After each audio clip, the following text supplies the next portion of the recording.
Quan entrem a l'església del Santuari de Santàfora, si ens hi fixem, a mà esquerra hi ha aquest altar. I hi ha molta gent que es confon, que diu, al centre és la Mare de Déu. No. Al centre, la imatge del centre és Santa Hilària. Aquesta és Santa Hilària, que és la mare de Santàfora, que també és santa, que també va morir martiritzada, com per això porta la palma del martiri. Com també van morir martiritzades les altres tres, que són les serventes que estaven en aquella mena de bordell. Són, per una banda, Eunòmia, Eutròpia, podem veure, i Digna.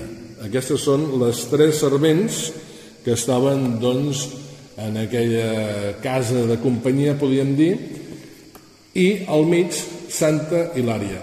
Totes quatre són santes i per això estan en un altar a mà esquerra quan entrem en el santuari de Santàfora. Tot això ho explico a la biografia de Santàfora, màrtir singular, que ha editat el Centre de Pastoral Litúrgica.